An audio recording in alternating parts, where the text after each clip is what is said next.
It's Bill, and here's my analysis on a 3-2 overtime victory over the Blackhawks for the Toronto Maple Leafs game.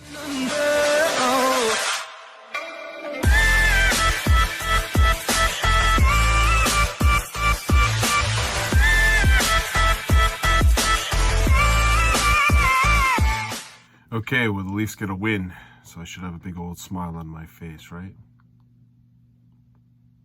No. Let's get into it. There's some positives to draw out of this game, I think.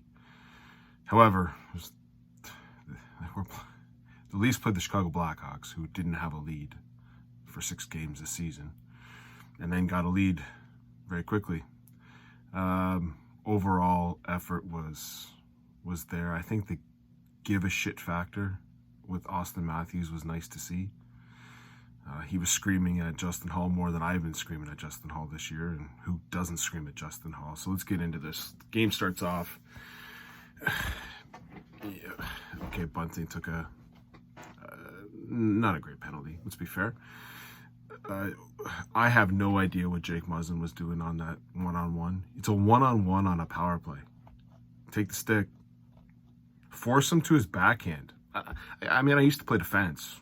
The key is, if he's a right-handed shot on a one-on-one, get him to go to his backhand. Simple. This is just basic shit. One-on-one, recognize the player, put him on the backhand. Make him go to the backhand, cheat to the forehand side, to force him to the backhand side, take the stick. What does Jake Muzzin do?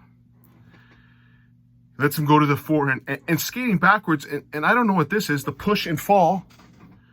He pushed and fall. I'm going to guess Muzzin has an injury. Because if he doesn't, I mean, let's cut the bullshit out and let's talk facts. That was a novice play by a defenseman who's supposed to be one of our big defensive stalwarts. I don't get it, don't understand it. It's a joke. Here is Jake Muzzin. Here's the wall. He's terrible. He was terrible all game. Let me ask a question to anyone. When Justin Holl and Jake Muzzin were on the ice as a fan, were you not nervous as hell? I wasn't so happy when Sandin and Dermott were on the ice again, because Dermott just likes to fire it at people and give up 2-on-1s. How many 2-on-1s, how many 3-on-2s, and how many breakaways did Chicago have in this game? A lot.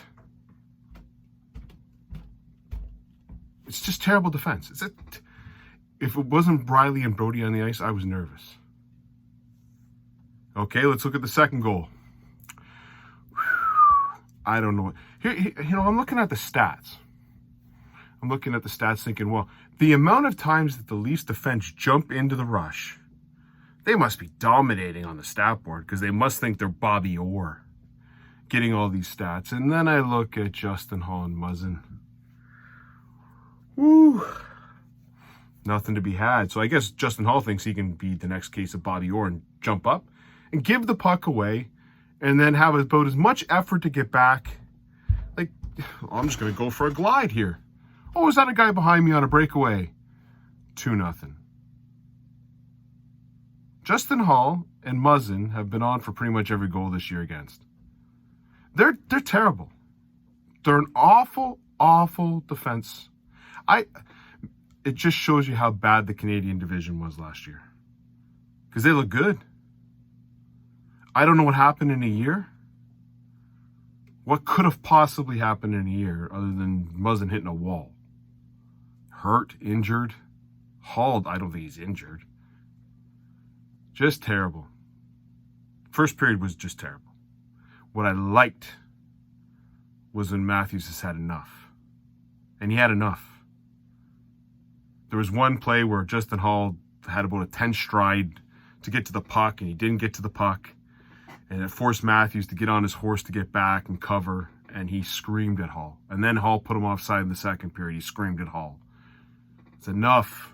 You like the give a shit factor. After that, yes, the Leafs, I would say they were the better team in the second and third period. They end up getting a couple goals. The Tavares goal on the backhand's a nice play. It was a nice pass by Marner. Give credit where credit's due. It was all on Riley, though, if you watch the play. So if anyone's going to be jumping into a rush, that's the guy you want in the rush because he can actually skate. He actually skated everyone on the ice from the front of his own net to the other end. Didn't even take a breath. Made a nice pass to Marner, cleared it out so that the lane got made for Tavares, and in the net it goes. Nice play. Then the Leafs had a couple power plays where they looked good. He had Marner passing it back to friggin', I don't know where he's passing it, but Marner put, well, I forget the guy's name, but he was on a breakaway, and off he went, and again, Campbell stands on his head. Campbell made some big saves. He made that save on the breakaway. Then he made a save off the Brinket. That was just cross ice. He made a couple cross ice plays, big saves, stacking the pads, throwing the poke check.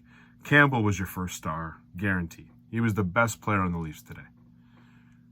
Against Chicago, an 0-5-1 team, we shouldn't have to rely on our goalie to be the best star. But that's what happens when you have a defense of Jake Muzzin, Justin Holl, Dermott, and Sandin. Like, just terrible defense.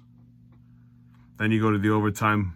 Thank God Seth Jones can't hit a net, because Seth Jones doesn't miss the net, then Nylander doesn't get a breakaway. I'll be honest with you, I thought Nylander had one of his worst games.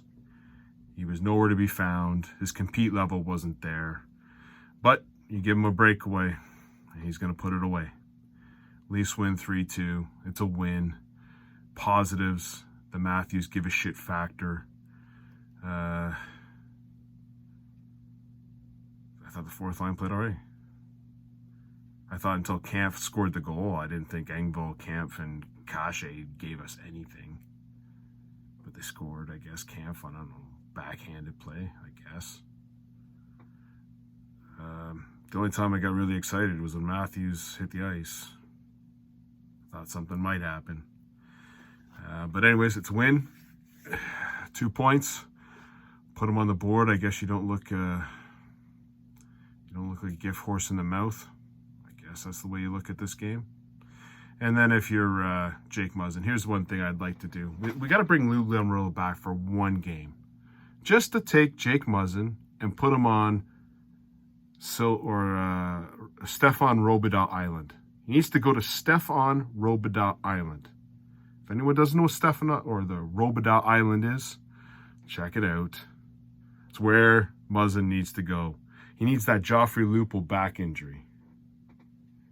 We'll just put him on long-term reserve. And while they're doing that, they put Kerfoot on there too, because, I mean, that's useless. Put a couple of these players on Robidas Island, free up some money. Hope everyone enjoyed the analysis. I will be talking to you on Saturday when they play the Detroit Red Wings. Hopefully another victory.